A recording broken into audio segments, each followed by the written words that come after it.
Hey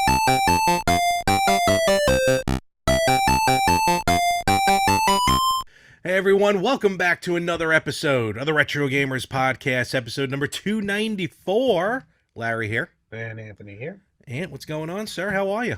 I'm doing okay. I'm having a mellow day. Mellow. It's That was me last week. This week is me. It's my radio voice day. What are you what are you drinking? Sanka? I wish. Yeah. I don't know what it is. Maybe it's marijuana infused. Maybe. Oh, what? Something to chill things out a bit. I know you, and I don't think that's true. Welcome to the Retro Gamers Podcast. Oh my God! Totally do an ASMR episode. What are you kidding me? No, I don't want to freak people out. I'm sorry, just to scare everybody. Super fast. If no one has seen it yet, with the new episodes of Beavis and Butthead, go look up the one when they're watching the girl do the ASMR video. It's the funniest Beavis and Butthead like interlude thing that they used to do. Oh, I didn't realize the new episodes came out. Oh yeah, no, they're back. They're on Paramount Plus, and now they do some music videos, but they'll also do like TikTok videos now and stuff like that. And one of them was cool. ASMR, and just like Beavis Butthead's like, I can talk like this forever. Hey baby, I can talk even lower. It's ridiculous. Actually, the new episodes have been very good. That's awesome. And I don't think I've ever owned a Beavis and Butthead video game. I played. I don't. Did you have one for Genesis? Didn't you have it for Genesis? No. I might have had the Genesis one, but I played through the first Beavis and Butthead game that came out on the PC. Oh, okay. And I don't remember the name of it. It might have just been Beavis and Butthead. Probably just Beavis and Butthead. Yeah. I can swear, like, because I want to say it was Beavis and Butthead Do America, but that was the movie, right? That was the movie, yeah. Yeah. So I played the Beavis and Butthead game on the PC, and I just remember how much fun it was. Like, I remember like there was a part where you were trying to escape the school, and you wound up on the school rooftop, and you were dropping something on the principal at the bottom. And I don't remember. I don't think it was just water balloons. I think it was probably something not. else. But it was actually a lot of fun, and I enjoyed the game. And it was kind of like playing through. It was similar to like the South Park games I talk about, where it's like you're playing through a very long episode of the show. I was just thinking how good. I mean, who knew South Park would lend itself to two amazing role-playing games? Mm-hmm. Can you imagine Beavis and Butthead as a role-playing game? But like the whole idea is you never level up. Yes, or you level down. Yeah, even better. Yes, you just go backwards. Oh, Mike Judge, listen to us. Yeah, I hope he is. But yeah, and we're getting a new South Park game, which is great. So. Yes, very cool. No news on it, but there is going to be a new game. Which is I wonder. Cool. I was like, they announced it, but I wonder how far along they are. I have a feeling they may have already been developing it for a while. Probably if they announced it like that. Yeah, I'm sure it's early, but yeah, they're definitely on the move. Yeah, and now I want a Beavis and Butthead game. And I regret not ordering the Bill and Ted game. Yeah, I have. Is there such a thing as like not buyer's remorse? You know, I've never felt it. I don't know. Right? Well, no, there's buyer's remorse when you buy something and I regret it. Yes, in droves. Well, yeah, it's behind you. But how dare you? This is an investment to my future. Yeah, Obsession. But by Calvin Klein. But yeah, I think they need to like invent something like a not buyer's remorse, because like I definitely have it on that game. Like I know how terrible the game is, but I still feel like I should have gotten it for my collection. Oh well, maybe next time. But let me tell you this. Speaking of which, and I'm just gonna real fast. Not as much on the game side of things, but I gotta tell you, I might be experiencing situations where I might not buyer's remorse, but conversion remorse. Please for movies. Thank you. Yep. I was going to say, please explain that very quickly, because conversion can mean a lot of things. Larry, is there something you want to tell me? No, this is just old pizza. But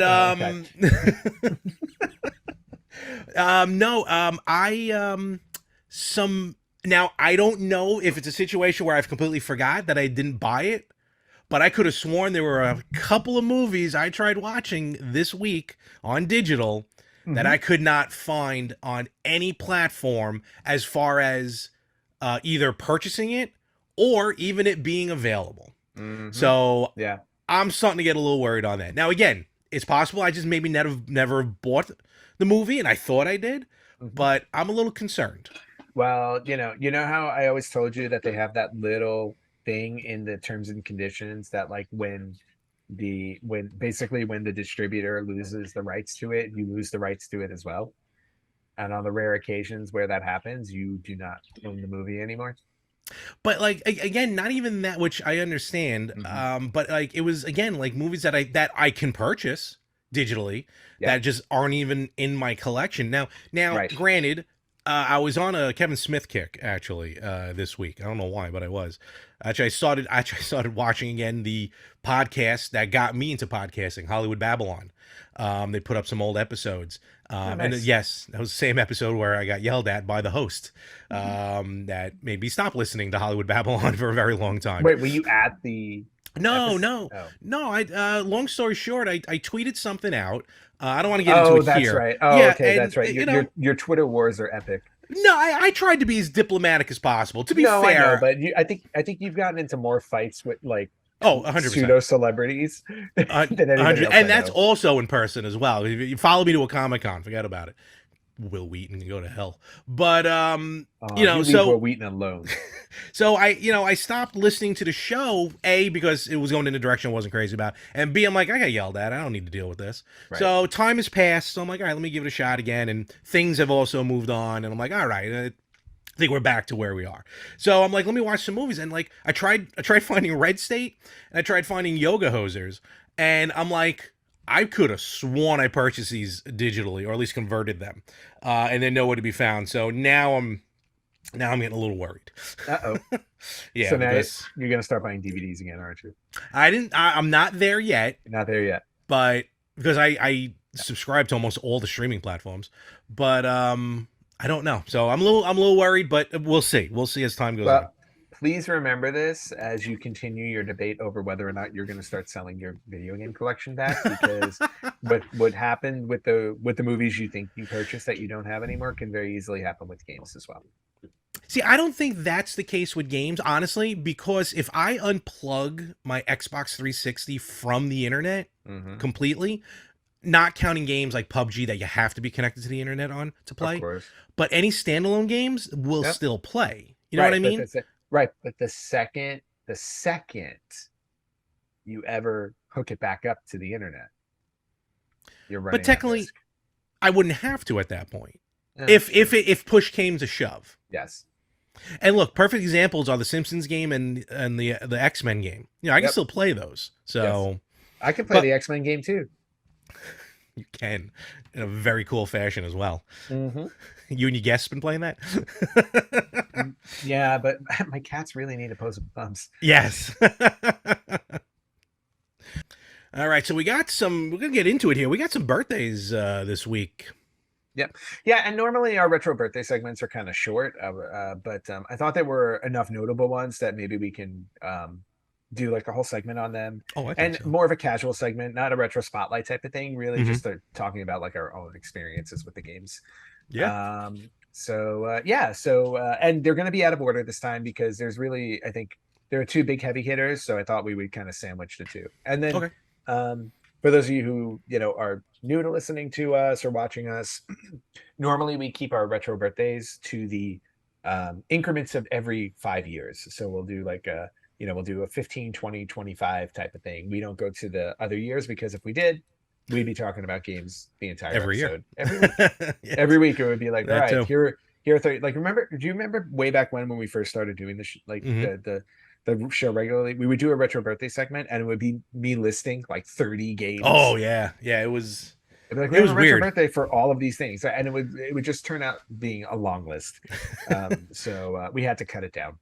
So now we have a long list of you know, sectioned out games of every 5 years. Yeah, basically. So and we do cut that down to kind of the more notable, We do. iconic ones. We do. So I'm going to start off with Mhm. the 25th retro birthday. Okay. Game on the PlayStation 1. I have talked about this game ad nauseum. It definitely, if it didn't start my obsession with RPGs. It definitely reinvigorated it after the beauty that was Shining Force. Okay. I'm talking about the ever iconic Final Fantasy VII Oh wow. turning 25. Wow. Yeah, Okay. yeah, and That's a and big one. and Square Enix has been doing some stuff for the 25th anniversary. I Hmm. think they just released actually there was a clothing line that they released. Oh, I think I saw Um, that. Yeah. yeah, so they had released a clothing line and it had sold out, and now I think um, they've re-released it. So it's coming back out in September.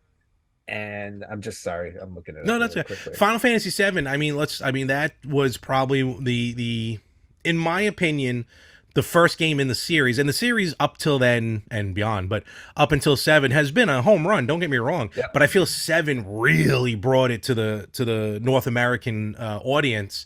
Yes. Because everyone talks about seven and everything that came from seven, not even just the remake, but a lot of people prefer the original version over the remake. Which, hey, look, we're all for, right? Yep. And for a game that I've never gone through, I own it. I definitely owned it, but I never got through it. Final Fantasy VII definitely lent itself to some amazing moments, as well as one of the first games that really pulled on your heartstrings. Yeah, I mean, I definitely wasn't the only person who when you worked your way all the way to the end of the first disc, right, of this 3 disc game, and then all of a sudden, probably the first time I've ever experienced this in an RPG game, where they actually took one of the main members of your own party and killed them.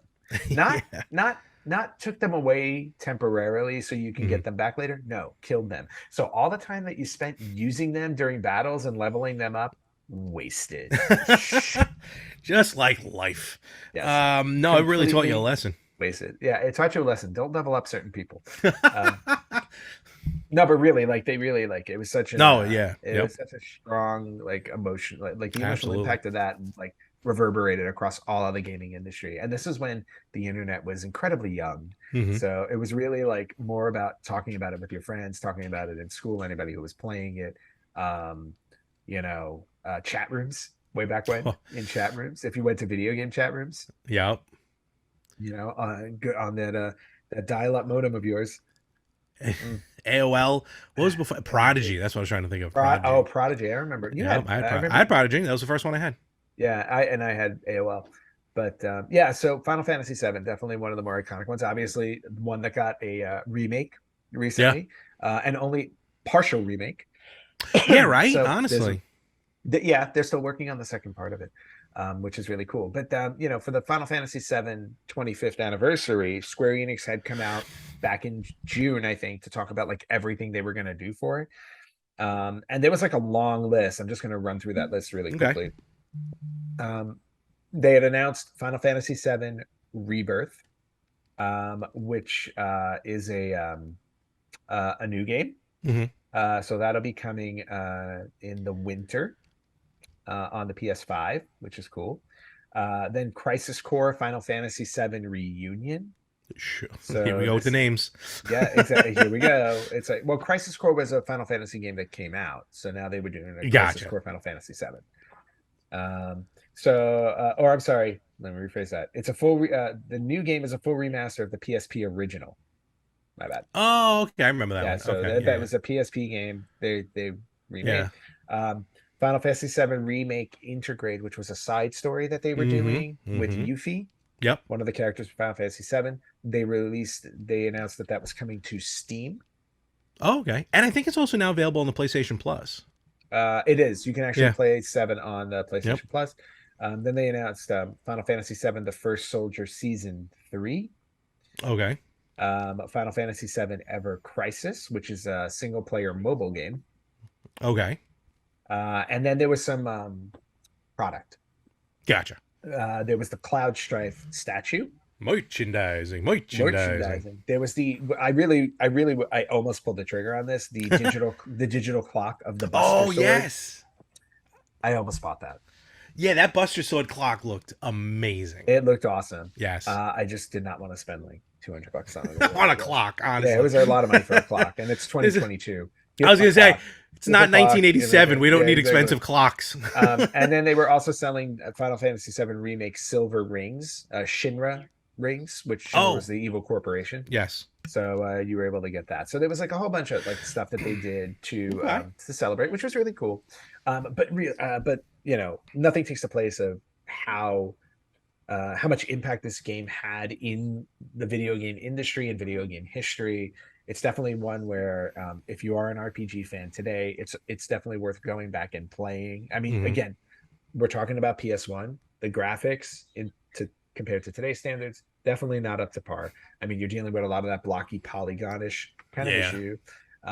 But you know, it's definitely like a 50 or 60 hour game. Oh yeah. There's so much to do in it. Such a great experience. And again, if that's not your bag, the remake is excellent too, It's even not though your it's only the bag. first part of the story. Bad. So yeah, so a very happy 25th retro birthday to Final Fantasy Very VII. cool. A Very lot of cool. respect for that game. Absolutely. Absolutely, ton of respect. Hmm. All right, so the second retro birthday that we're going to be talking about today, this is one going all the way back to 1987. So we're talking about a Oh. 35th anniversary here. Oh, God. A game that maybe not well introduced an entire franchise. It's definitely the first game of a franchise that I think everyone is familiar with. Definitely brought fighting games to the forefront I believe for the first 87. time. I think I know what you're talking about, but what do we got? Yeah, and it was an arcade release in Japan in Oh, 1987 that eventually came to the United States. And I'm talking about the very first Street Fighter game. wow. Yeah, 1987, 35 years. 35. Yeah. Known as Fighting Street on the PC Engine. Oh, I forgot that they Yep. called it Fighting Street. Yep. Because I think there was Yeah. either there was another Street Fighter game, or they didn't want to get it confused with the movie. There was a movie Yeah. Street Fighter. But wow, 35 years. All right. Yeah, so Street Fighter, the original one. And to be honest with you, I don't have a lot of experience with this one. Originally, no. It's on. I'm No. pretty sure it's on one of those collections, Street Fighter collections. I think it's on a collection. It might be on one of the arcade one-ups. I'm not sure. No, I don't think it's on an arcade Did one they up. It not? might. Is it just a Street Fighter 2 on the one-ups? Yeah, only Street Fighter 2, yeah. Oh, okay. It might be on the TurboGrafx Mini. I'm not 100% sure on that. Yeah. I don't remember, but it's definitely on one of the collections, on like Yeah. one of the. And yeah, it was very straightforward. You know, the end boss, Sagat, and basically you would Yep. just Ken or Ryu. And in fact, you know, when Street Fighter 2 came out, I remember when Street Fighter 2 came out, like everyone's like, "Where's Street Fighter 1?" Yeah. Like, what is this? Where did this 2 come from? But no, that's how I felt too, because I saw Street Fighter 2 and I'm like, wait, there was the first one? Because Yeah, again, I mean, when this one came out, I was a kid. Hmm. It definitely was, and it wasn't a game that I naturally went to if it was in the arcade I was at. You know, like whenever we would go to arcades, it's I like don't think I never went to Street Fighter. I don't think Buddies had it. No, and that was basically the main arcade I went to. It really was. Yep, went to Buddies on Flatbush Avenue. Yes, that Burger King rocked. Yeah. Oh yeah, And it was Buddies, Burger King, and what was the I am not gonna. the little amusement park that was there? Oh my God. It wasn't Kittyland. I forgot about the amusement park. Well, no, I think wasn't that part of Buddies? Wasn't that Buddies? I think so.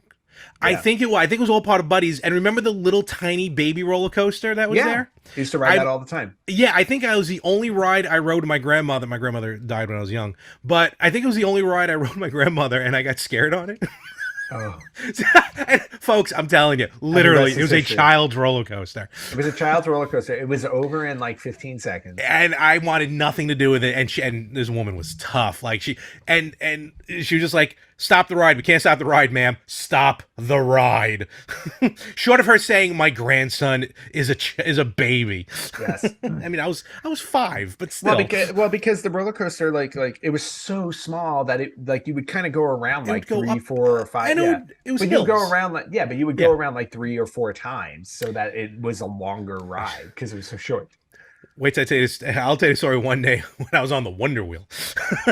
Oh no! See, I never went on the Wonder Wheel. I don't like Ferris wheels. Never have. Folks, if you don't know the Wonder Wheel, go watch Cloverfield. It's featured at the end of the movie. There you go.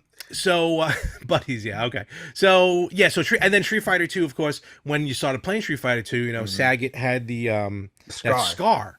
And you always hear like the stories of like, the stories of where he got it from, realizing that actually he got it from the first Street Fighter game. So Yeah. it was interesting lore for a time Yeah. before the internet. You know what I mean? Yeah. Well, not even so, yeah, lore, but like just like Well, they were doing it like a continuing story, which is but not actually kind of cool. realizing that, and I don't mean this in a bad way, just not realizing there's a whole nother world on the other side of literally on the other side of the world. Like no one knew what was going on in Japan, really, No, especially about all this. definitely not. So it was literally foreign to us.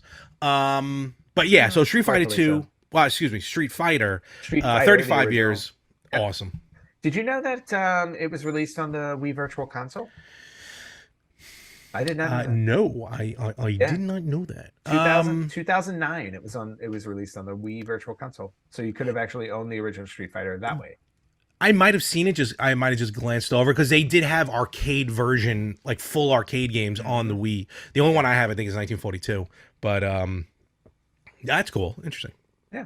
So a happy 35th Yeah. retro birthday to the original Street Fighter. Okay. All right. Next one. Also a 35th retro Oh, birthday. okay. Came out, same week in 1987. This is a game near and dear to my heart. And it is a game that Larry still will not admit that is a great game. And one day he needs to go back and finish it because 4 years ago, he made a promise that he would complete it on the show and never have. And we are talking about the 35th retro birthday of Castlevania 2. Okay, hold on. First of all, that's 35. Yeah. Oh my Castlevania god. 2 is 35 years old. So, I mean, a terrible game really does linger as a just on your palate. But I was going to complete the game because I thought it was a good game. I'm not going to complete a game that's a terrible game. Why? We've completed terrible games before. That's true. You've completed Breath of the Wild, but Castlevania 2 is By the just. way, Rich is solely in my corner on that now, and does not. And literally, he's asking, "What is wrong with you that you don't like Breath of the Wild?" Like he really thinks that you have a mental deficiency now. Well, there is probably a case for that, but I do not need to cook in my video game. I've said it before, and I don't need to worry about my weapon breaking in a video game. Be that as it may, Castlevania 2 though, look, it is what it is. It was a different, going from Castlevania 1 to Castlevania 2, totally different style of gameplay, right? Mm-hmm. I mean, who knew that was going to take off? They could have sped the game up a little bit, but it's a rough go around personally, but Mm-hmm. still an iconic game. And I mean, look, I knew it was an old game, but I didn't realize it was that old. That one Yeah. hurts. That No, one hurts. 1987. I was like, okay. I was like, I thought it was more. I mean, I still thought it was the 80s, but I thought it was more like 89, like right on the Yeah, cusp no, of 90. exactly. Like a little later on, But or no, just not hearing the actual yeah. number. You know what I mean? Exactly. And this You know, is this- also the Japanese Okay. the Japanese anniversary. So this is the anniversary for it on the Famicom Disk System. Gotcha. The very few games, which I do own it. On I think well no wait, do I have the second one? No, I have the first one on the Disk System. I thought And only on the first second one was on the disc system. Yeah.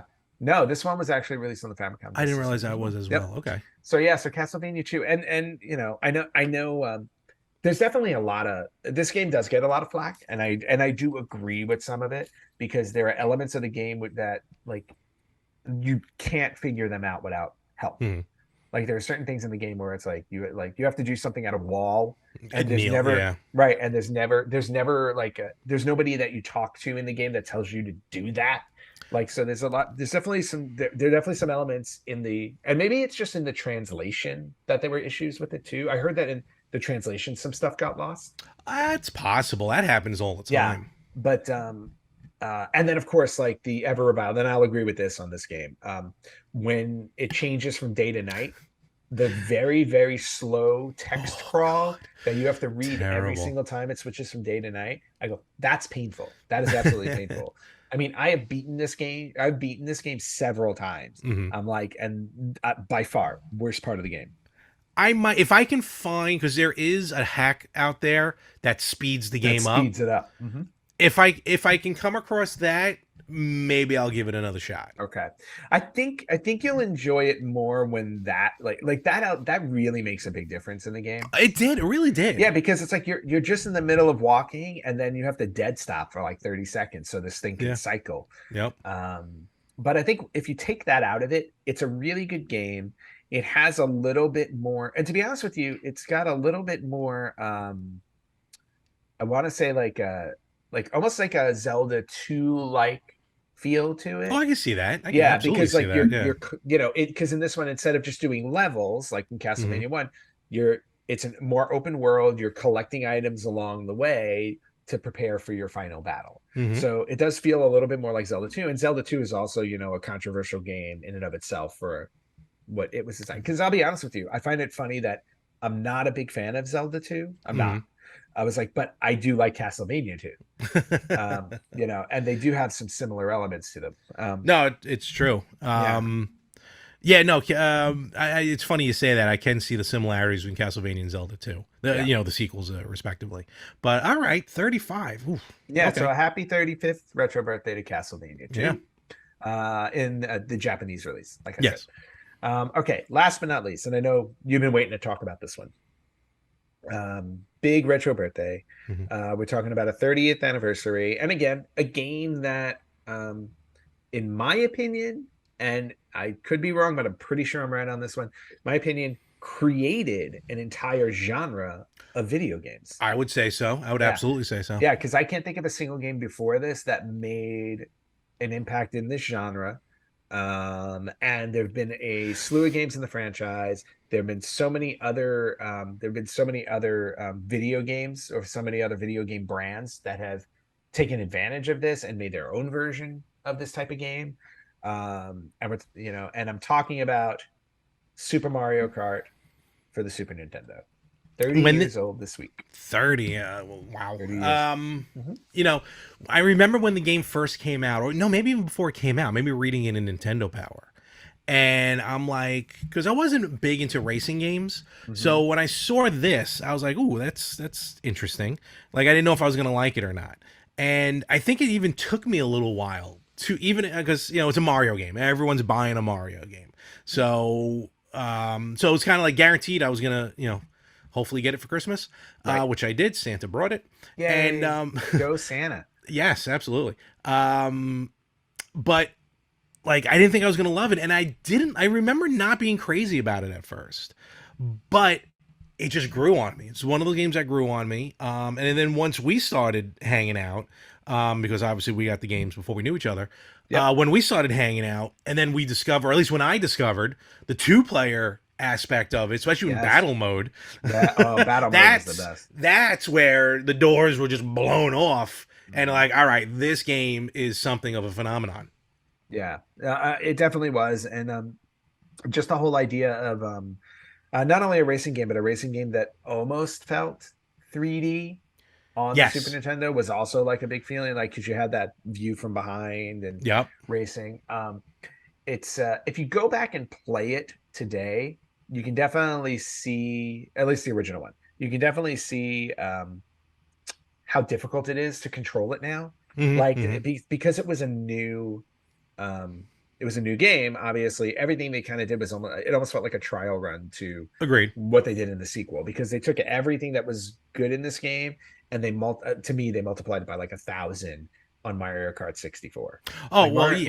Mario Kart 64 is like night and day compared to Mario Kart, Mhm. which is awesome. Yep, I can agree with you on that one. But yeah, like I just remember playing this game ad nauseum. Loved the rate, loved loved the boards, loved the concept of it, the idea of throwing weapons at the other kart Yes. Yeah. racers just for fun. I remember the question blocks in the ground being janky. Yeah. They were a little Yeah. bit janky.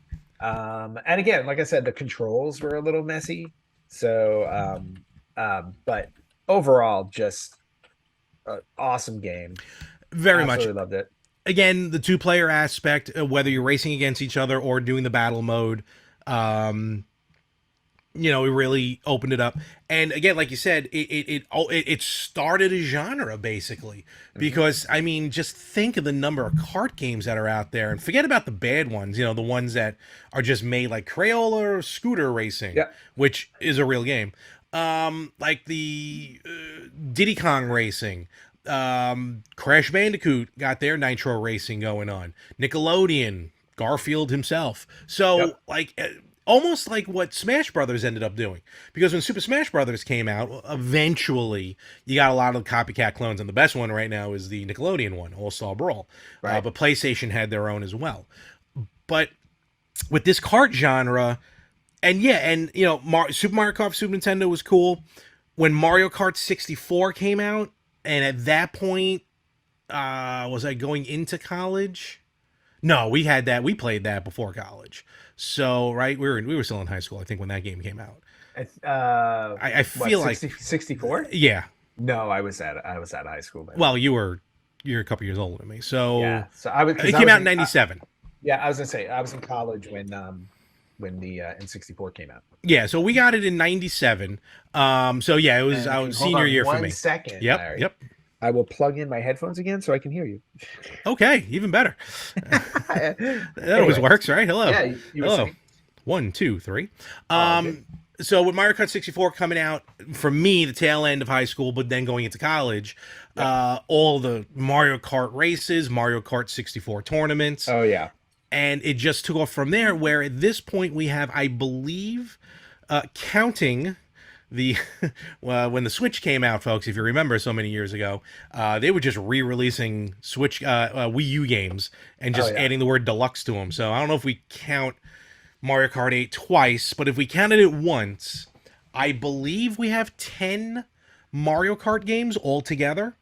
Um. 1, 2, 3, 4, 5, 6, 7, 8, 9, 10. Yeah, again, not Yeah. counting 8 twice, I think. just Yeah. I counting it think you're. once. I think you're right. I think there were 10. Yeah, basically there was Super Mario Kart, Mario Kart 64. This is not going to be in order. Mario Yeah. Kart 64. I'm going to try and do it in order. Mario Kart Super Circuit on the Game Boy Advance. Oh, Okay. great game, great game. And then we move over to the DS, Mario Kart DS. Okay. That was one of the first games I remember playing multiplayer, you know, wirelessly. And Wirelessly. up until then, the DS game was probably the best one of all of them, to be honest, in my opinion. Until And then we got Mario Kart Wii, which then that took over as one of the best. You skipped over Double I Dash. did. I did. I told you it probably wasn't gonna be in order. So Hmm. Wii, Double Dash, and then Mario Kart 7, Mario Yep. Kart 8, the Mario Kart Live Home Circuit. Everyone knows, and then Mario Kart Tour. So, Yep.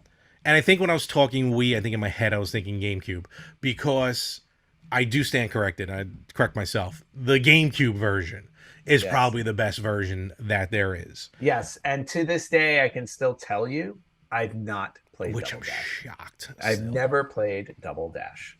Unbelievable. Well, because the GameCube um, at that time, the GameCube, oddly enough, even though it had 4 controller ports, was kind of a solo game It system for me. was. It It really was. was. Like I played, and I only played a handful of games on it because the PS2 started to take over my life. Oh, it's taken over almost everybody's. Agreed. Yeah, so Yeah. like like to the point where like I never played Mario Sunshine on my GameCube. I Mhm. never played Luigi's Mansion. Like all the staples except for Yeah. Wind Waker. I played Wind Waker. I didn't even play Twilight Princess because I had already moved on to PS2 and Xbox. Mhm. So, yeah, so that's why like the GameCube is probably well, I would say the second the second least played Nintendo console that I've had. Okay. Yeah. GameCube. We can talk about it at a different time. GameCube Yep. just hit at a wrong time, unfortunately. I think so too. Yeah. Just But it was tough.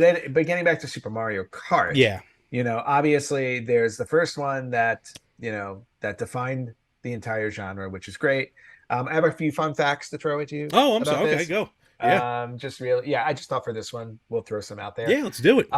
So Super Mario Kart was actually originally supposed to be, obviously it was supposed to be. The idea was a 2-player racing game with the on-screen display, and actually the character that they used in the prototype for the game was a guy in overalls sitting in the cart.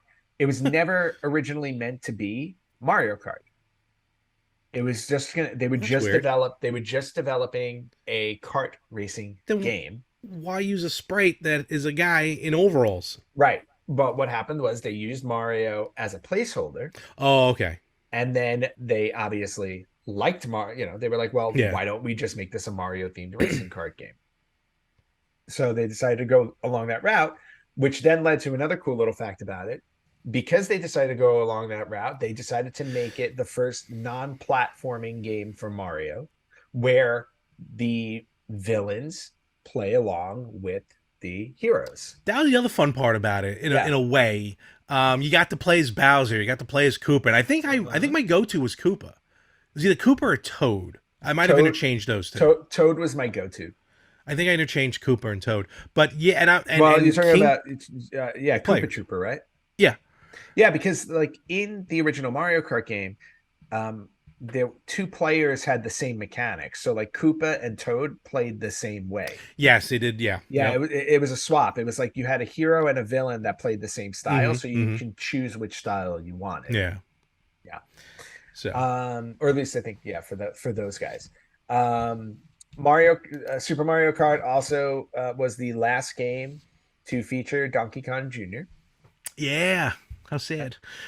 Yeah, he just I don't know. They just did not want him to Him and Stanley just disappeared. yeah, him and Stanley just disappeared. I mean maybe what happened was well, he played smaller apparently he played smaller roles in later games including Mario Tennis on the N64. Yeah, but Yeah. it's not the But same. I guess the idea is that, eventually Donkey Kong Jr. grew up. That's true. Um Yeah. yeah, so he just moved, he just kind of went by the wayside. We talked about how this started the kart genre. We got closer to 3D graphics with this. This is a fun one. If you read the Super Mario Kart manual, Which I did not. there are all of these fun things that pop out of manuals that I don't remember, and I used to read the manuals because I liked them. I But read none of them. yeah, So but apparently in the manual, the one they give you like pieces of advice on how to play the game, and okay. one of the pieces of advice they give you is to cheat, basically.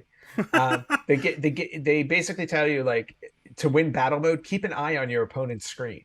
So watch what they're doing so you know what to do to beat them. Which we did anyway. Yes. Um, if you remember at the end of the Mario Kart games when you won, Yeah. right? There was like the first, second, third, Hmm. and the first person always had a bottle of champagne. Yes. Um, and the winner would actually drink from the bottle. I think I remember. Do you remember that?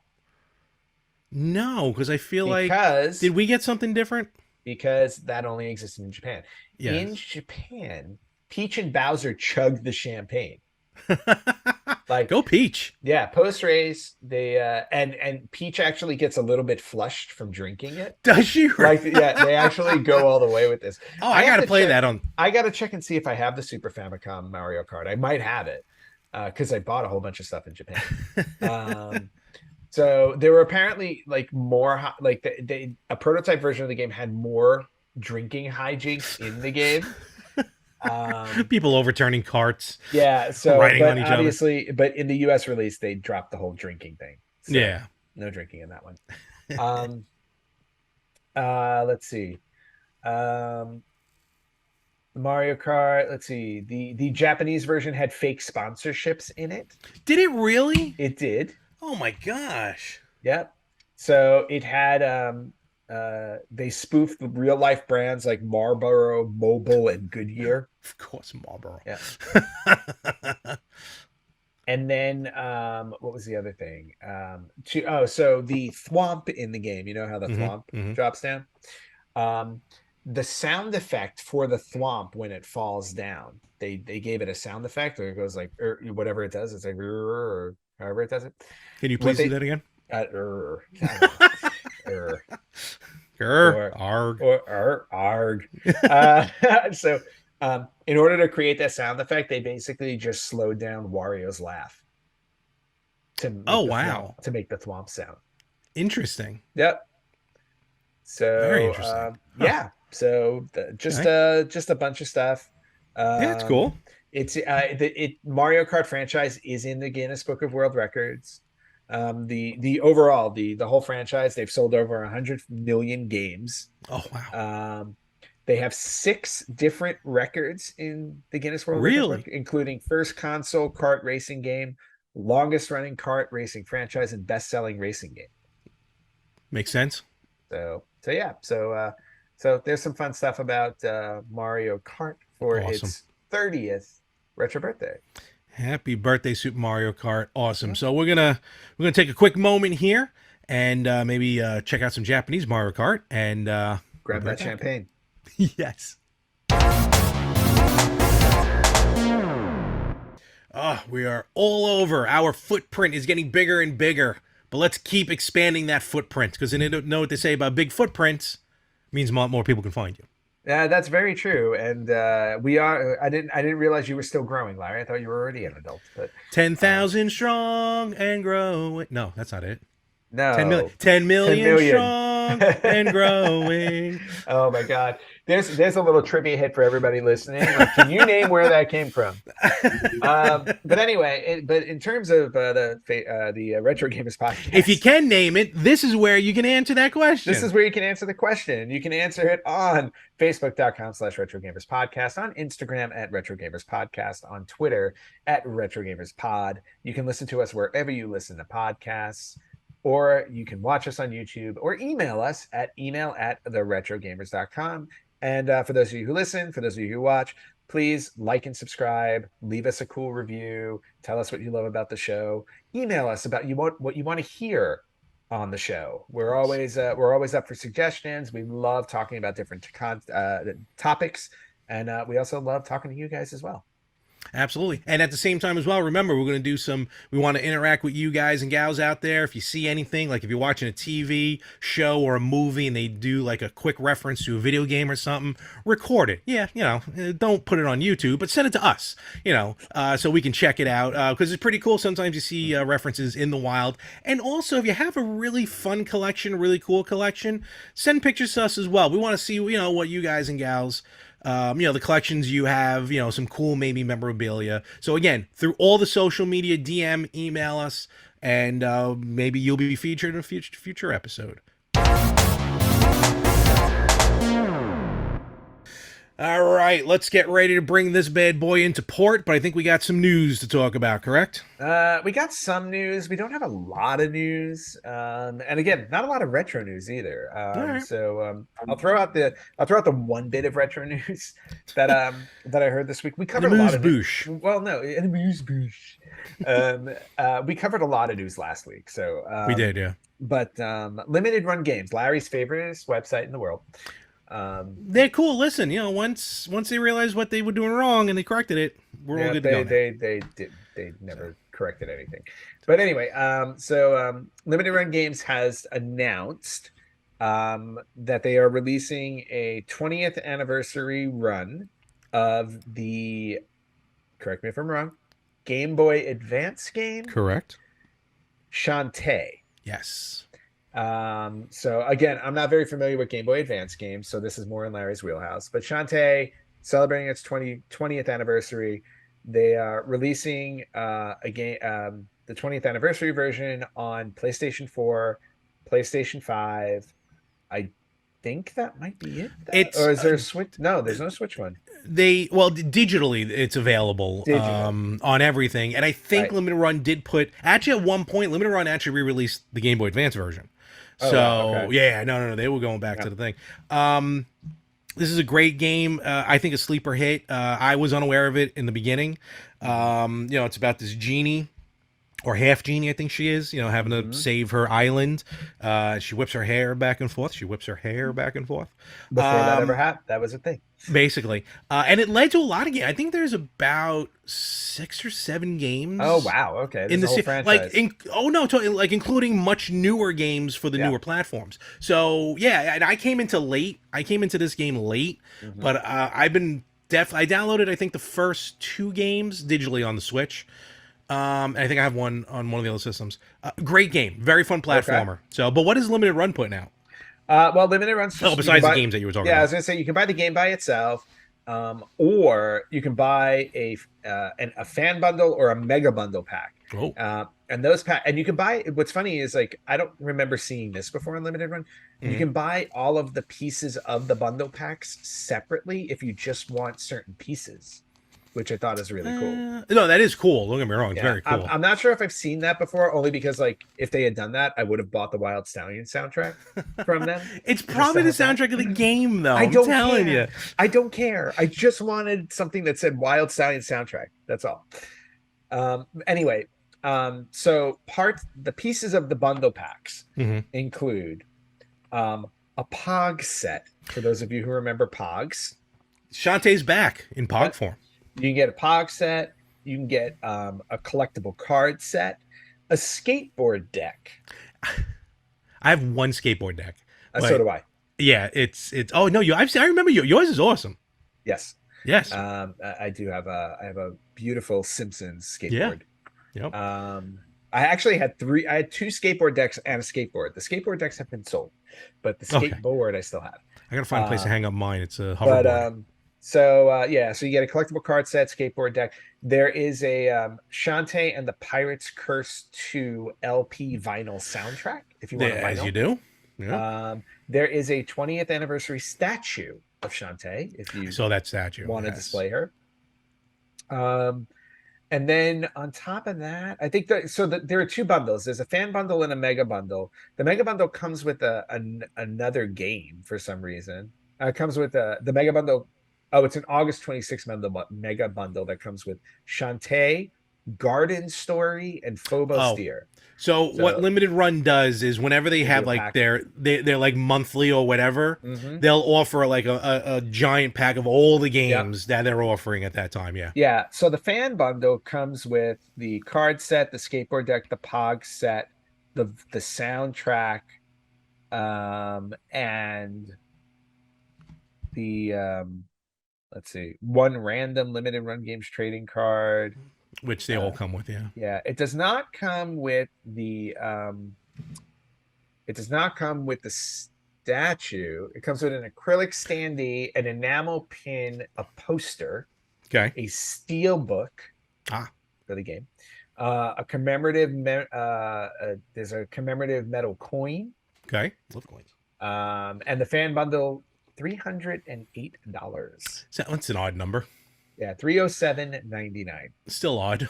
Yeah, that's just a massive amount. Interesting. So yeah, so if you're a fan of Shantae, go check it out on Limited Run Games. They have a whole bundle just waiting for you, or you can just buy the game for $35. Yeah, that's it. Yeah, which is a good way to go. All right, the other bits of news that I have here, Resident Evil. Everybody loves Resident Evil. They had a series release on Netflix. Season 1 will unfortunately be the only season in the series. It has been canceled. I just heard about this morning. Yeah, the live action. The live action Resident Evil series has been canceled on Netflix. RIP after one season. I think they still have an animated one that's going. Yeah, there's an animated one, but the live action one is not coming back. I didn't even watch the live action one. Me neither. I gotta check that out. And see, we are the That's reason why it got there you canceled. go. We are the one. We are the difference makers here. If we don't watch it, they don't renew it. That's how this goes. We are the Nielsen family. Yes, we are. So what was I gonna say? I was too busy. Actually, I've been watching Tekken, the new Tekken cartoon anime on Netflix. How is it? It's good. Bloodlines. It's called Tekken Bloodlines. I've only got short into the first episode before I switched to a different show. That made me not sleep. Well, that just tells me everything. No, because I didn't want. It was late, so I didn't want to get it in case I fell asleep. But I wanted to watch. If you got into it, you would have stayed awake. So you watched something else that you got into. No. I was gonna watch it, but I was getting ready. Like I was dozing off, so I'm like, you know what? Let me watch this like in the morning or something. But at the same, when I can't go to sleep with no. I need background noise. Yeah. I'm a child, so I was gonna throw this other show on that was gonna make me fall asleep, and then Netflix would stop playing it. But then I got just enthralled into it. And I'm like, I gotta stay up. I gotta see how this bad person is brought down. And 3 hours later, I was finally going to bed at 4 o'clock in the morning. But the Tekken cartoon so far started off great. Yeah, So, only you, Larry. Only so you. Well, anyway, farewell, Resident Evil. We're sorry you only got one season. We're also sorry we didn't watch you and support you. but oh well. Oh, moving on. This is a very interesting story that broke this week Okay. because I read one thing one day and then something else another. So apparently, I think it was on Thursday of last week. I think it was on Thursday of last week. I saw this article. I actually sent it to you and Jack and Rich. That, Oh, yes, yes. That EA, there was not so much a rumor, but like there was a notice going around that EA was being purchased by Amazon. Yes. And once the news broke about and not only that they were going to announce the purchase that day, was what was being said, and EA stock jumped up at the news that Amazon. Oh, did it? I didn't realize that. Like that. Yep.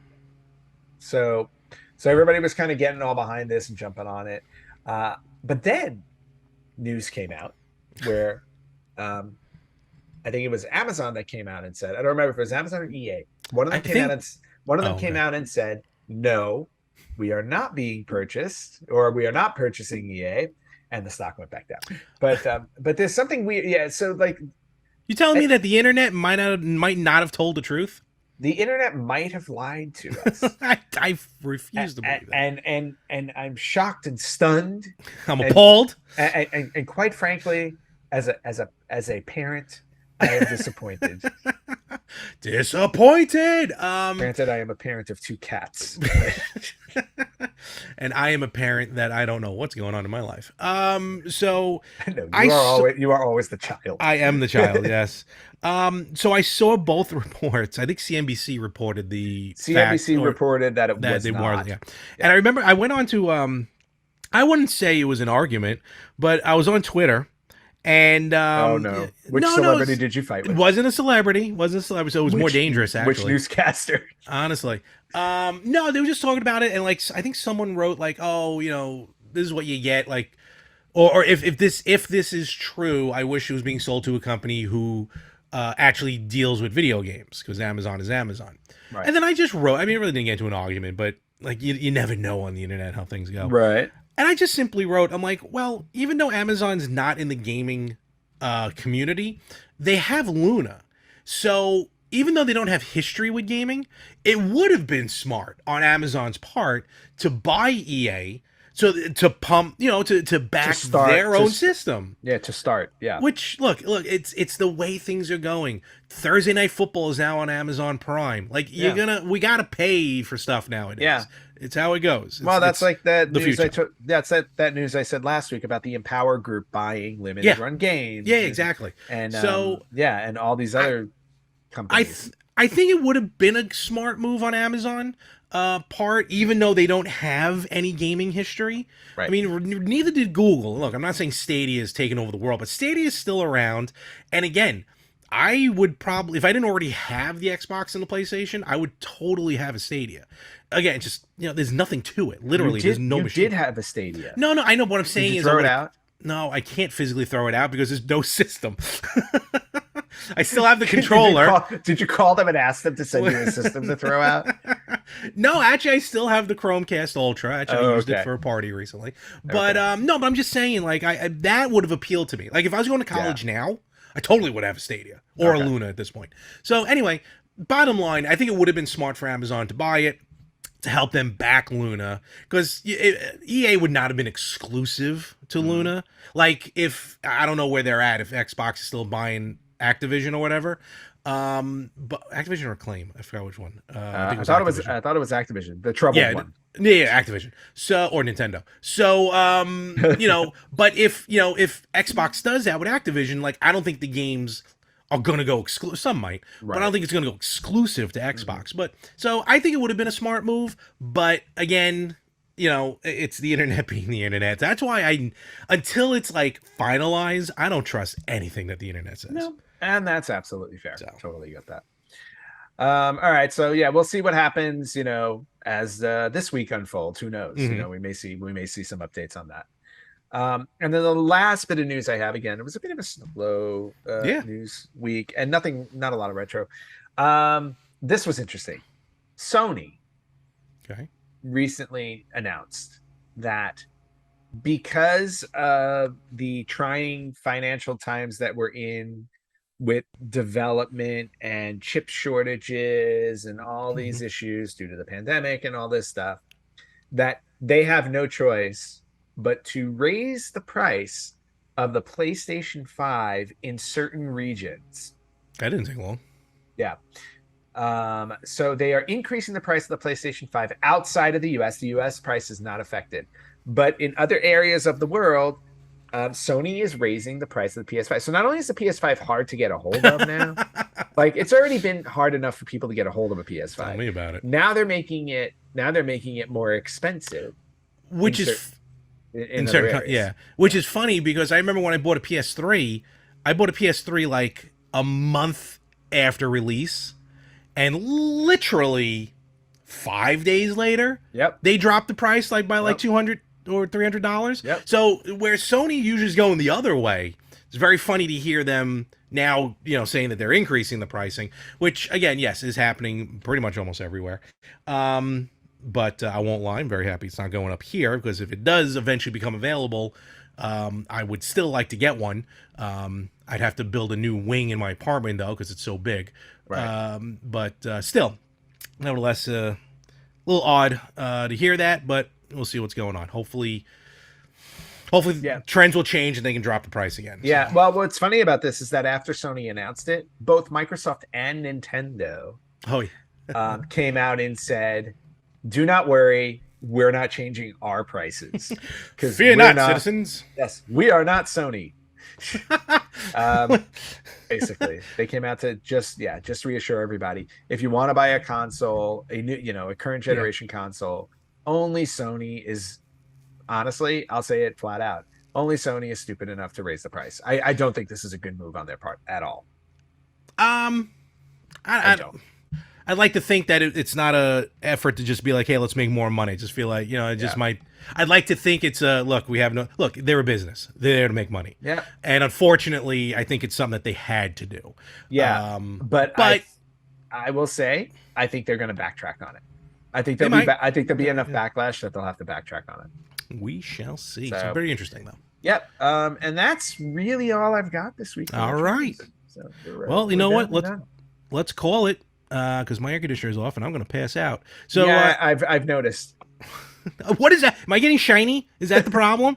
Yes, I am getting a little shiny. I know. No, but parts of your shirt are getting darker. Oh yeah. Oh my God. I know. Yeah, this is terrible.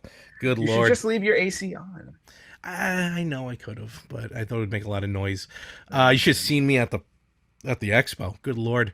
All right. Before I embarrass myself even more, Ant, where can they find us? They can find us where we talked about it in the mid segment. Just minutes ago. Yeah, just minutes ago. You can find us there. I won't rehash it, but what I will tell you guys, I will remind everybody, is to please like and subscribe and leave us a cool review or a positive review.